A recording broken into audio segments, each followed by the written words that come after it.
So welcome everyone, I'm Father John Deere, and thank you for joining me for this 3-week session we're going to do on the Psalms of Peace as part of the Beatitude Center for the Nonviolent Jesus. And I'm very excited to be here with you and to be talking about the Psalms. And we're going to meet tonight, next Tuesday, August 17th, and the following Tuesday, August 24th, at the same time. That's 4 o'clock Pacific time, 7 o'clock Eastern time. And a few basic reminders. Remember, please mute yourselves. I think Ruth Ann has you all muted now. And please type in any questions and comments in the chat space. And also, as you know, Ruth Ann is the co-host. So if you have any technical difficulties, you can write to Ruth Ann in the chat or email her or call her. And Ruth Ann, I actually can't see the chat. I'm having a little Zoom issue, so you can keep an eye on that for me. Okay. And break in if necessary, at least at the moment. I will between the breaks, as we talked about. So also, the link that you got to come to this program is the same link we're going to use each week, so don't delete it. But if you do lose it, just write to Ruth Ann. And the plan would be to go an hour and a half each time. And again, if you have any problems, to contact Ruth Ann or email her. And in a day or two after these events, we're going to send you the recording of the thing if you want to go back and watch it again, as some people do.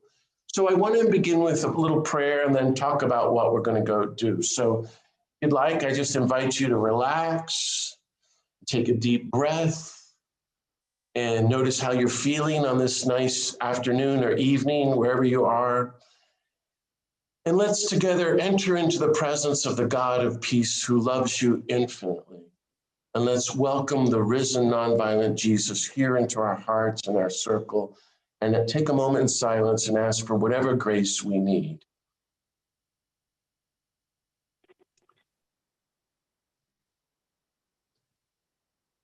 God of peace, thank you for all the blessings of life and love and peace that you give us.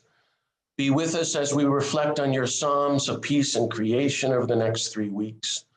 May these discussions and reflections deepen our faith, hope, and trust in you, our beloved God, that we might deepen in universal love, universal peace, total nonviolence, that we might take hope and take heart all over again and do our part to spread your reign of peace, love, and nonviolence far and wide. We ask this mighty blessing in Jesus' name.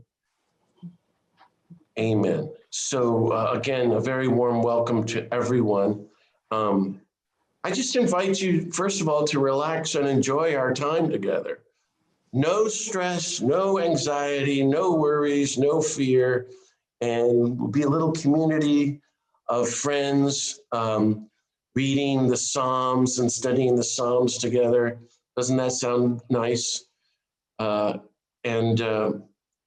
still poking around with the Zoom as I'm talking here, so bear with me. I'm Zoom challenged person. But, and we're gonna sit with and pray through some of the best of the Psalms. And along the way, try to get to know the God of peace more and more, and turn closer to the God of peace. And my theory here, and it's always a theory with me, is that we'll do about 3 or 4 Psalms each session. And I'm just looking at my notes here. And I envision it as a real time of prayer and retreat. It's not so much a class as a meditation time of sitting with these beautiful words and therefore deepening. And I hope that over the next 3 weeks, this could be a real time for you and for God. So I really invite you, as we start these next 3 Tuesday nights, to use this time as an opportunity wisely, and to really pick your favorite Psalms or some new Psalms that I'm going to be talking about, and go and sit with them. And try to sit with a Psalm or two every day for the next 3 weeks, and make this kind of a little August summertime retreat for yourself. Doesn't that sound lovely? And as I said earlier, if you could, you might want to get your Bible if you haven't got one, and a notepad or a journal. Now, why am I doing all this? Well, about, I don't know, maybe 3 years ago, a publisher wrote to me and asked me to write a book on the Psalms. And that sounded interesting and daunting. And just around the same time, I moved from New Mexico, where I'd been living, to the Central Coast here of California. And I became a priest in residence at the Diocese of Monterey. And just as I got here, I went on a retreat up at the wonderful monastery up in Big Sur. That was great. But I was completely at a loss about how could you write a book about the Psalms? That's like ridiculous. And so I had a really nice retreat, but on the last morning of the retreat, in my quiet time, it just, wham, it all came to me. I saw the whole book in a flash, and I went home and wrote it. And now here we are. And I'm really, really pleased with it. And so that's what I'm drawing from here. You may or may not have seen this book, Praise Be Peace, Psalms of Peace and Nonviolence in a Time of War and Climate Change. And it's so, I don't have, what do you call those things, Ruth Ann, with a chart like Ann McCarthy had, at the last Zoom? You mean the PowerPoint? Yeah, I don't have PowerPoint. I can barely turn. How to do that? Yeah, I don't have a PowerPoint, but I do have a whole book. So you can go and read the book. And by the way, I have boxes of them. If you're interested in getting some, you can order right from me and right from me. But I was thinking about how to do this. And so this is what I want to propose as a process for us. And this is all user-friendly, okay? Whatever works, whatever makes you happy, whatever is consoling, because I know we're all on a journey, but, maybe we're going to see some of these ancient texts in a new light, and they could really help us with our lives and our place in this terrible time and difficult moment in history in this world. So I thought I would just talk about one psalm, and then I'll open it up for questions or comments. And then I'm going to move on to another psalm. And we're just going to do that for the next 3 Tuesdays. How does that sound to you? It's pretty simple and should be pretty, I hope, fun and user-friendly. But mainly I'm focusing about the questions of war and peace and creation and the destruction of creation, and so in light of climate change. And so that's why I wrote the book and why the subtitle is so important for me, that, the Psalms actually have a lot to say about war and peace and about climate change, the destruction of the earth. And I think Jesus learned from the Psalms, and we're going to talk about that.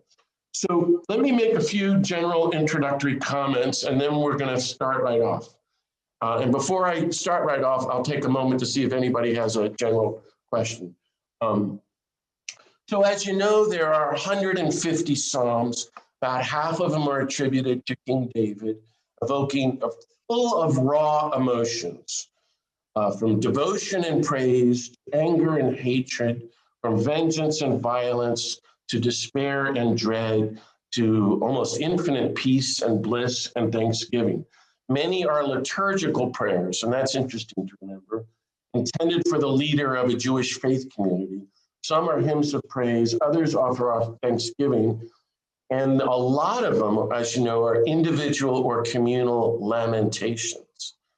So you've got the whole gamut there, but fundamentally they're an ancient cry for God. And so that's why they're as relevant today as ever. So when I say that, I think to myself, well then, for me, our 3 weeks together, all this time can be summed up. It's all about one word, God. So I invite you to use this time to go and be with God, and to let the Psalms lead you to God, and to deepen your faith and your trust and hope, which are 3 huge words in the Psalms. The Psalms teach, and this is my ridiculous way of trying to sum them up. Psalms teach that everything depends on God. Everything depends on God. That God alone is our rock, our safety, our security. Only God, nothing else. And that with God, therefore, there's hope for us as individuals and for the whole human race, and even peace. So the Psalms voice all our feelings and our hopes and our longings for God, and they articulate our pleas for help for ourselves and for the poor, those who are suffering under injustice, and for creation, interestingly. And they tap deep, deep into the depths. That's another big word for the Psalms, in our hearts. And as Daniel Bayard once said to me when talking about these kind of things, they help us unleash the contemplative springs within to bring us, living water in these parched times. So we read the Psalms and we remember that God is God, no matter what's happening in the world or in our own hearts or our broken lives. And we awaken to a new God consciousness or awareness of God's ever-presence, abiding, loving presence. And if we could together go through some of these Psalms, the ones that help you and feed you, each day, or even just take a poetic line or even a word, I'm hoping that we can each enter into that liminal space where God feels more present, where the Holy Spirit of peace is at work in us. And there in that presence, in that abiding, we're going to feel new energy to go forward in these difficult times and serve the people around us and do what we can for justice and peace in creation. So in a way, I'm inviting you to Lectio Divina, that old ancient method of prayer of, reading a text line for a line and then just sitting with it and savoring it. And so I invite you to find the Psalms that console you and touch you and speak to you and help you and savor them. Savor even just a few words. I knew friends, Jesuits, who would spend a year on one line of the Psalm. I'm thinking of them now. And that was very typical, in my experience of people because they're very rich in Christian history. I mean, every monastery in the world at all times is praying the Psalms. It's the universal prayer of the church. It's amazing to think about it that way. So you could ask yourselves as you're sitting with the Psalms, how do these words, these lines, these Psalms speak to me now, today, in my life, right now, at this moment, with what I'm going through, with the pandemic, with climate change, with the crazy country and the crazy world and all the brokenness in the church and all. And, with your own issues and your own needs and your own calling, and where do they console you and inspire you and give you new energy? And I hope they will. So now, having said that, if you're still listening, if I were listening to this, the first thing I would say would be, are you crazy? The Psalms are all about violence and war. There's nothing peaceful or beautiful there. They're all like just some of the most terrible lines in human history. As if God was a violent God, and it's our sacred religious duty to go and kill for this violent God. Here are a few quotes from the Psalms. God will crush the skulls of your enemies. That's Psalm 68. Slay my enemies, O God. That's Psalm 59. March with our armies, O God, against our enemies. That's Psalm 108. And this one has always, it's just so obnoxious. Psalm 137. I don't know if I'm allowed to say this, but I'm just going to come right out with it, okay? So, blessed are those who seize your children and smash them against a rock. Now, notice, that's a beatitude of war. That's a beatitude. The Bible is full of beatitudes. And Ruth Ann, we never talked about this, but in the Sermon on the Mount, there's those 8 beatitudes. But in the 4 Gospels, I count about 25 beatitudes altogether.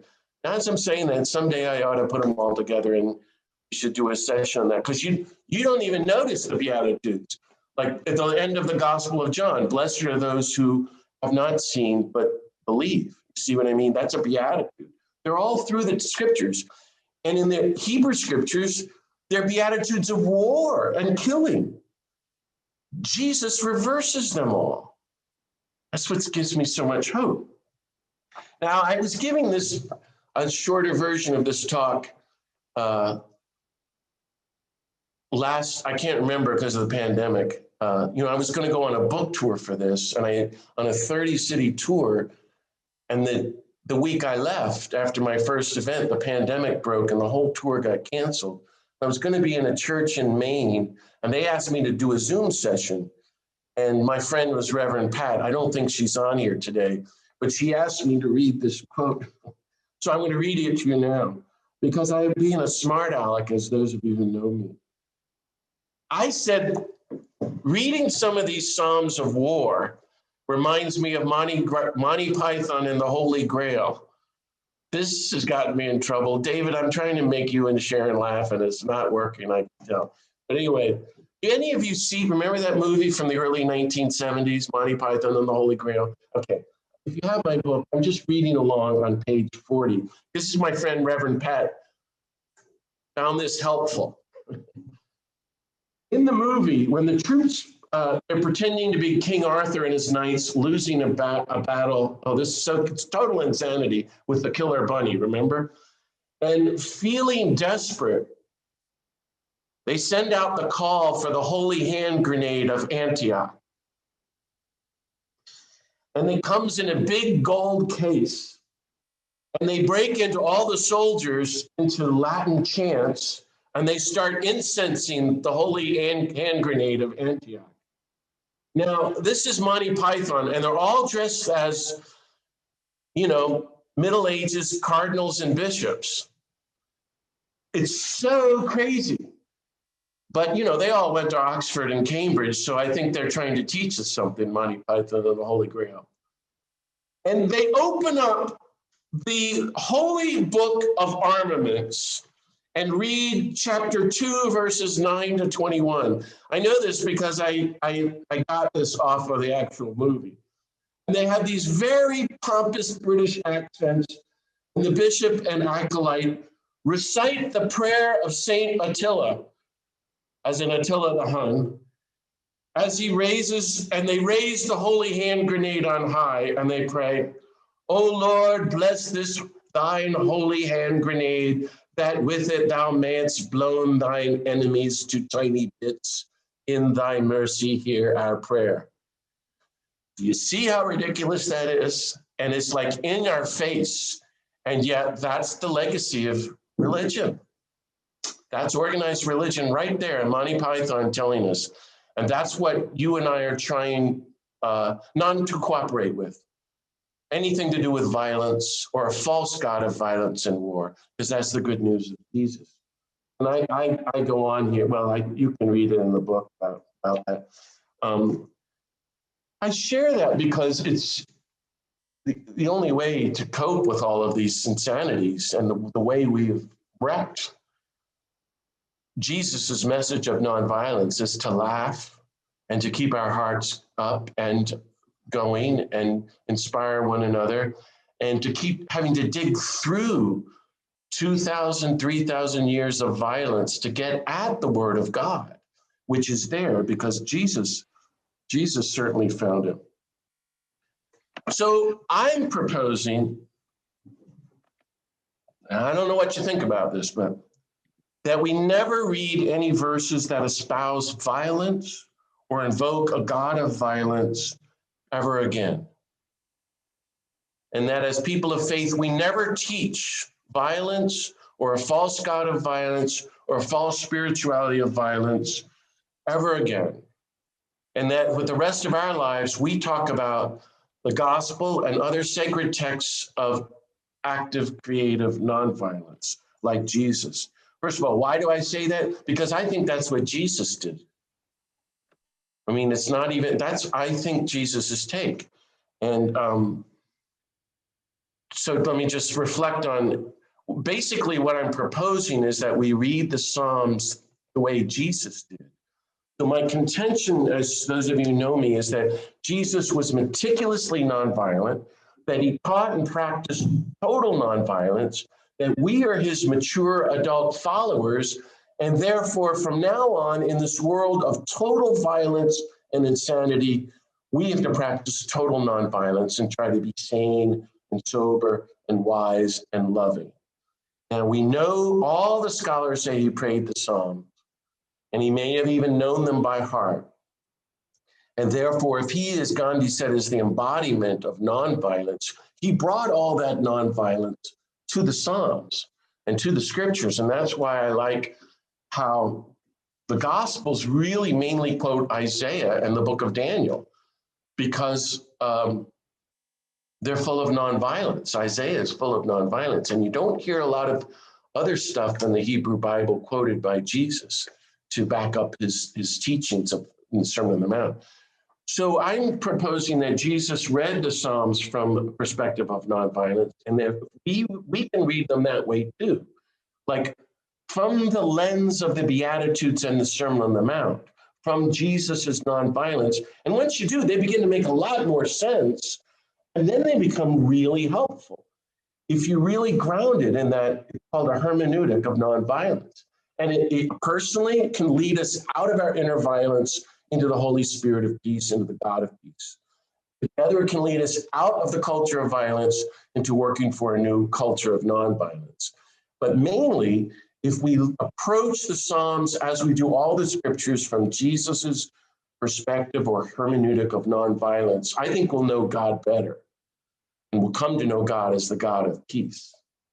And I think, when I think about this, as I wrote in the book somewhere, I think the Psalms help Jesus claim, I'm saying just a few words here, but they mean a lot to me, radical dependence on God. And that's a mysterious phrase, but total dedication to God and fearless devotion to God. And as followers of Jesus, they can help us do the same thing. So what I'm trying to say is I think the Psalms help Jesus march the way of the cross to Jerusalem to confront the empire and fulfill his mission. And if that's the calling of the Christian disciple, follow Jesus, if you will, on his public campaign of nonviolence, then the Psalms can help us carry out our own creative nonviolence for justice and peace and creation. And they will help us to be more faithful, more devout, more fearless, more secure, more loving, more trusting in God, and ultimately more nonviolent. That's my hope and thinking. They shouldn't make us more violent.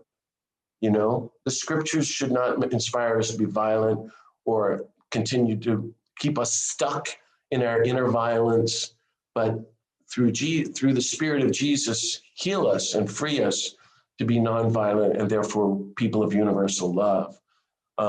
Who place all our security and our hope in God. So that's kind of my goal. Now, if I were you listening to me saying what I would just say, I would go, "Are you crazy?" This is the second time I would say that to me, because who do you think you are? Which a lot of people say. How can you suggest we just skip all the violence in the Psalms, which is what I'm suggesting.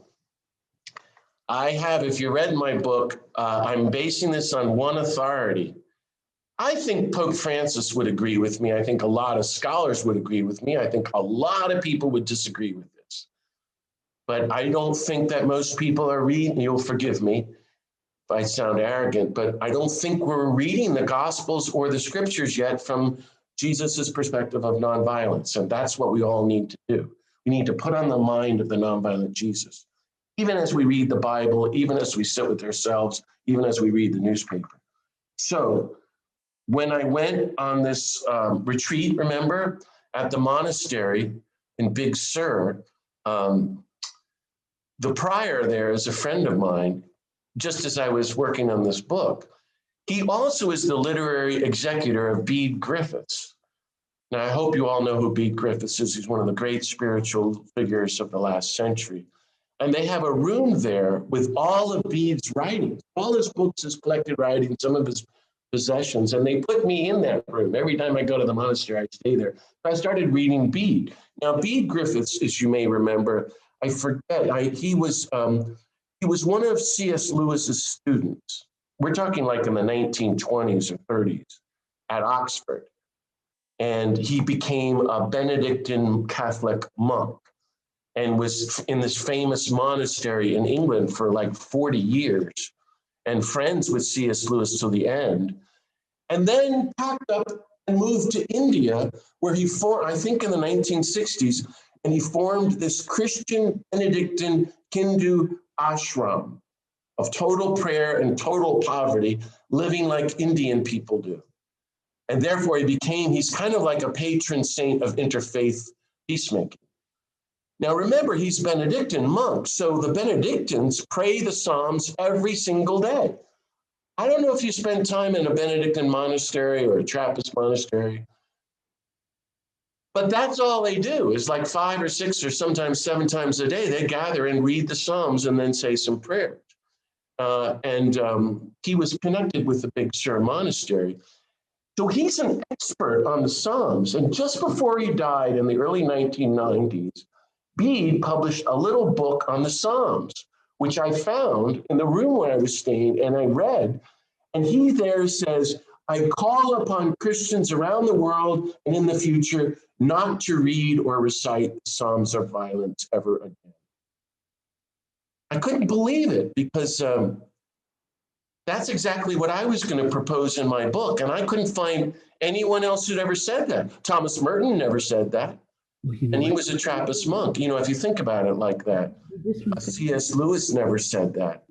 I'm talking about reading the scriptures from the perspective of nonviolence. And even Bede Griffiths said, Christians are called to be as nonviolent as Jesus. We need to avoid anything and everything that promotes violence, including scriptural texts calling for violence and war. So I consider Bede, who will probably be canonized someday, one of the major big religious figures of our time, is really paving a way here. And that is kind of the basis, and it gave me the authority to write what I wrote in my book. Now I want to read you a quote from Bede, okay? And the collection of the Psalms, which priests read every day and which monks read every day, is called the Psalter. So that's what this word is. Here's his quote. I have a couple of longer ones in the book. Quote, it has become urgent that we revise the Psalter so that all branding of others as enemies, wicked, or sinners, deserving no mercy or pity, should be removed. When one considers the incalculable harm which has resulted from this habit of mind in the church, as seen in the Inquisition, the Crusades, the wars of religion, and the persecution of heretics, it is clear that a revision of this kind is urgently needed. I just think that's so obvious, but so important, and it's slowly beginning to happen. The point is to practice the teachings of nonviolence in the Sermon on the Mount and to live them out. And the Psalms help Jesus so they can help us too. Now, I was talking about this with the prior at the monastery, and they've done that. If you go to that monastery in Big Sur and you go to any of their prayer periods, you'll never hear any of those mean verses of violence I just read to you a moment ago. They've removed all of that, as the prior told me, because we don't need it. So in my book, I go through about 40 Psalms, and I'm focusing on the anti-war Psalms and those that celebrate creation, therefore to inspire us to work to end war and nuclear weapons and be people of peace and nonviolence, as well as reconnect with Mother Earth and do our best to stop environmental destruction. Now, I have got a lot of letters from people going, where the heck did you get that translation from? And you'll see, I'm holding up my Bible here. I don't know if you can see it. My Bible says abolish nuclear weapons, as every Bible should. I always and almost only use the New American Bible, having studied all the different Bibles. And oddly enough, I think the Catholic Church has created the best scholarly translations of the Bible, and the different sets of footnotes that are absolutely incredible. So that's what I use. But When I went through this, as I do now always, I replaced every reference of Lord and him and, whatever that guy, meaning God, with the God of peace. Well, I can do that because St. Paul said God is the God of peace. And, I was just reading my book, looking at it for the first time this afternoon. And, I put these nice quotes at the beginning, but they put this one. I had this quote I found from St. Francis, which says, God's name is peace. And they put it in big, bold letters. So this is a tradition in the church. I'm saying this because some people wrote to me and objected to that. How dare you do that? Well, I think it helps me to get to know God. And I invite you to do that too. If whatever the God of peace, the God of love, the God of compassion, the God of the nonviolent Jesus, whatever is going to take you deeper, we need to do. And this is just, I'm like your coach and advising you on how to read scriptures. Gosh, I haven't even gotten to a psalm yet, and it's already been 3 hours and I've been talking. I feel like, I guess I have more to say than I realize. Sorry about that. But before I plunge in to the first psalm, let me stop for a second and see if anybody has any question or a comment or a compliment, or just a comment about anything I've said in introduction or what we're going to be getting into. If you want, you can raise your hand and Ruth Ann will unmute you, or just kind of flag us down, or we'll just plunge ahead. Okay, so it sounds like we're going to plunge ahead. This is your last chance to. Okay, so what I'm going to do is I'm going to just dive right into the deep end right now with Psalm 33. Open up your Bible. Now, and I'm going to talk about it, and then I invite you to share with the group any comments or reflections or questions. And, it's just non-judgmental, compassionate listening. You don't have to, but it would be nice to share something with the group. Now, this may not be the psalm that you would first pick, but it's been one of my favorite psalms. And I first wrote an essay about this for Sojourners in 1984, before you all were even born. And as I reread it now, and I'm doing all of this in different order than in my book. This is just how I'm feeling inspired at the moment. It's amazing to me, this psalm, that I've always been staying with, and you're going to go, well, obviously, you got to cut back on the coffee, John, or something. That's my running joke once you hear this psalm. But it's all about creation and war. And I actually didn't realize that until I just reread it again before we started. That's the beautiful thing about the Psalms. So you may have seen that quote. I got a lot of great quotes at the beginning of my book. Dorothy Day says, she was a lay Benedictine, remember, and she read the Psalms, the Psalter, every day of her life, over 50 years, every morning, like a priest. And she says, you'd think you'd get bored, but actually, the more you stay with them, I just reread her quote too. She says, the more they open up into something you could never have imagined. And even after 20 years, 40 years, they get deeper. So I want to read to you Psalm 33 in its entirety, and I'm going to be translating it on my own. I'm using the New American Bible Version. And then I'm going to talk a little bit about it, and then and point out what interests me, and then see what you all think. Okay, so here goes Psalm 33. Rejoice, you just, in the God of peace. Praise from the upright is fitting. Give thanks to the God of peace on the harp. On the 10-string lyre offer praise. Sing to the God of peace a new song. Skillfully play with joyful chant. For the God of peace's word is true. All the works of the God of peace are trustworthy. The God of peace loves justice and right and fills the earth with goodness. By the word of the God of peace, the heavens were made. By the breath of the mouth of the God of peace, all their hosts. The waters of the sea were gathered as in a bowl. In cellars, the deep was confirmed. Let all the earth hold the God of peace in awe. Let all who dwell in the world show reverence. For the God of peace spoke, and it came to be, commanded, and it stood in place. The God of peace foils the plan of nations, frustrates the design of peoples. But the plan of the God of peace stands forever. Wise designs through all generations.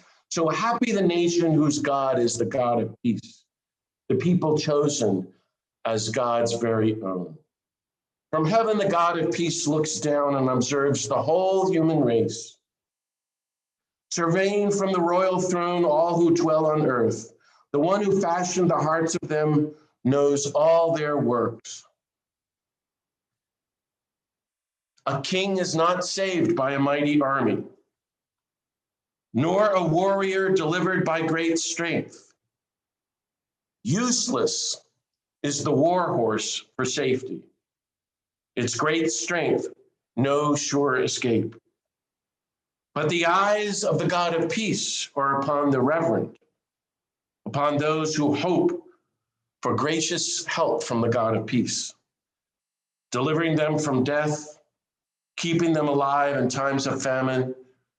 Our soul waits for the God of peace, who is our help and our shield. For in God our hearts rejoice. In your holy name we trust. May your kindness, God of peace, be upon us. We have put all our hope in you. Wow, isn't that fantastic? I've been cutting back on my coffee, but I still get goosebumps reading this. I'm trying to make you laugh, but nobody's responding. So maybe Ruth Ann has muted you. On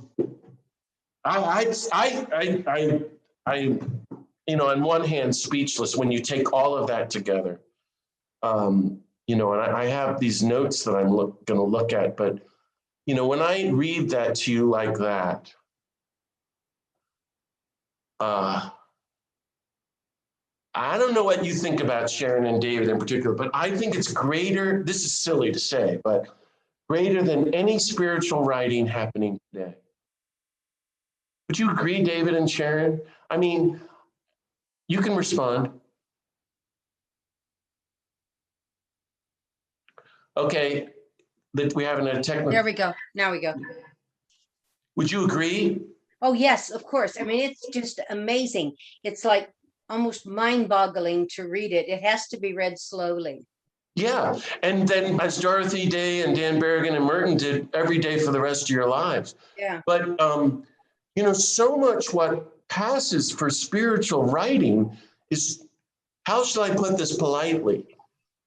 Total hogwash. Because for one thing, whoever the psalmist is saying, oh, everything is so wonderful. All of creation belongs to God. And isn't God wonderful? And you're going, yeah. And then all of a sudden you wait, a king, an army, the war horse. It'd be like suddenly you're talking about nuclear weapons in the middle of a church sermon, and nobody does that today. That's why this is so serious. And I think, the greatest spiritual writing there is. And when I think of Jesus, if all he had was this one psalm, it'd be enough for him to go on. If it's all we had, it'd be enough for us to go on, if you think about it that way. So a few thoughts, and then I want to open it up for your comments, and I really invite your reactions. So it's a hymn of praise to the God of peace.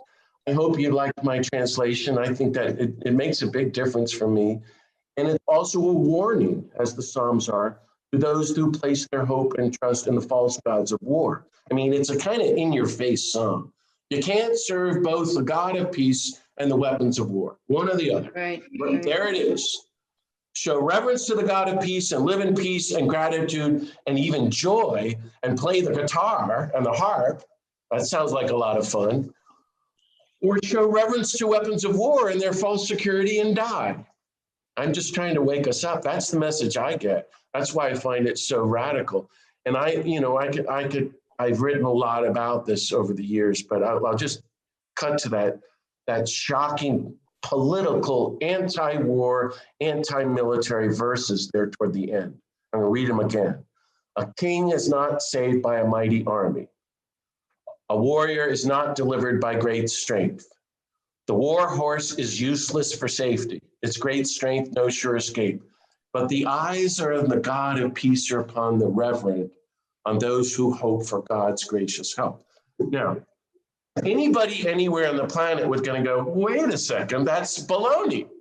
A king, an emperor, a president are saved by their mighty armies, by every military and every war. That's why we have militaries and wars. They're our only saviors. In fact, by our bombs and our drones and the Trident submarine and our nuclear weapons. Maybe Ruth Ann, you could share later when we stop in a minute about, talking to that police officer recently who said, we only have peace because we have war. That's the logic, which is no logic at all, of every nation. That blew me away. I was so upset, and I'm still upset about it. Yeah. You can reflect more with us about that, because I think the Psalm is addressing that right here. Only the God of peace can save us. Our weapons and our warriors cannot save us. But we've been taught that the God of peace cannot save us. That's the logic of every nation. There is no God, and only weapons and the war horse and the war shield and nuclear weapons can save us. That's what we're being taught. That's what we hear all the time. I see it everywhere. And it's what we hear preached. It's why you wave the flag. You see it every single day in the newspapers, why you pay taxes and why we're threatening to destroy the planet. It's pure demonic spirit of destruction is the way to life. And I could go on and on. This is what we've been brainwashed into thinking. I don't know if you saw last week that the Dalai Lama gave an interview and said the whole human race is now totally brainwashed to believe in war and violence. I was glad he said that. And that's what we're up against, he said. This is the thinking, might makes right, violence saves us, war is the will of God, our weapons are our only protection. And as some of you know my story, and I think it's in the book, about 10 or 15 years ago, I was called into the Archbishop of New Mexico and really reprimanded for leading peace vigils at Los Alamos. And he said, and I wrote it down when I got back to the car, God can no longer save us. Nuclear weapons are the only thing that can protect us. They are our only hope. The Archbishop of New Mexico, who's no longer Archbishop there, told me that. It's just like a total lack of faith in the God of peace. And I think this psalm is getting to it. And I've never heard anybody talk about Psalm 33 in my entire life. In fact, it's interesting, you don't hear people talk about Psalms, the way we have structured church and mass and so forth. But the good news now is that everything that the Psalm says and that Jesus said in the Sermon on the Mount has been proven true. That nonviolent conflict resolution is the only thing that works, that war doesn't work, but peacemaking and creative nonviolence do work to lead toward more peaceful societies. Psalm 33, I think if you sit with it and read every word, is saying that if you rely on war and the weapons of war and you fund war and wage battle in order to protect yourself, you're going to die. It's going to be complete failure. If you place one drop of faith and hope and trust and security in America and the weapons of America and the war making of America, then you're not placing your trust and hope in the God of peace. And I think the way the Psalm presents it is it's like a law of nature. It's like Euclid or Newton, Sir Isaac Newton. If I drop something, it's going to fall. If you do that, you're going to end up dead and you're not going to know about God. And that's what we see happening around us. And that's how Jesus, I think, picks up from this psalm, in my mind, and says, if you live by the sword, you'll die by the sword. Well, that's a summary of Psalm 33 in the negative way. But if you live by the God of peace, you will live forever. So what I'm proposing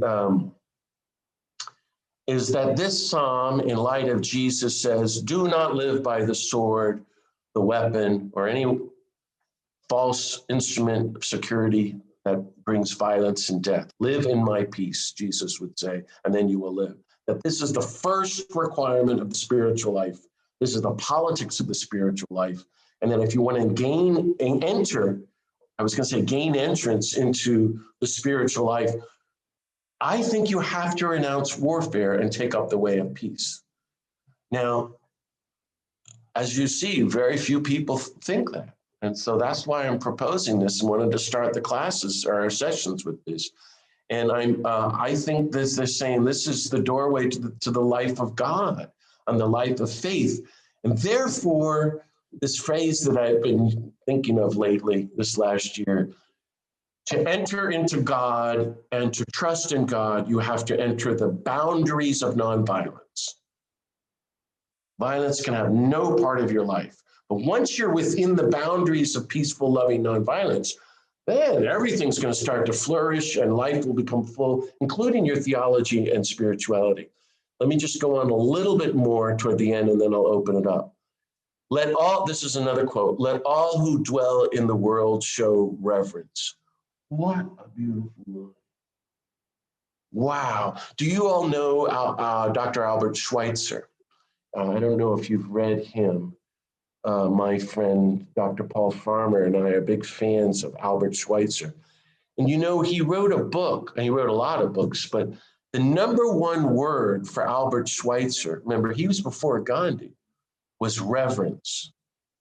Reverence, reverence, reverence. Isn't that great? And that's why he became Albert Schweitzer. He said, I'm going to be a person of reverence for all human beings, all of creation, and all of life. It's very interesting.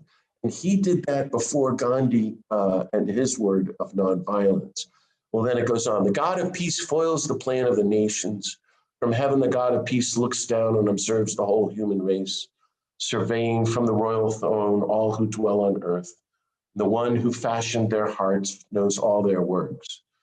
So this call to reverence, I looked it up in the dictionary, and it means a feeling or attitude of deep respect, love, and awe for all things sacred, veneration.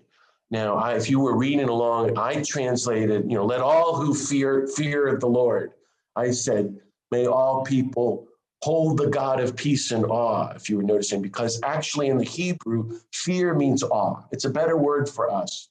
It's not we're supposed to be terrified of God. We're supposed to be in awe, a wonder of God, if that makes sense. Another translation, a manifestation of this respect, love, and awe. So that's what the Psalm calls us to. Total reverence toward God, toward every human being and all creation, which means, therefore, not one drop of reverence for the nations, for weapons, for violence, for war, for injustice, for anything that brings death. And then we get these last 3 or 4 lines. Our soul waits for the God of peace, who is our help and shield. In the God of peace, our hearts rejoice. Wow. In your holy name we trust. And then the last line is the prayer. The whole thing leads up to this last line.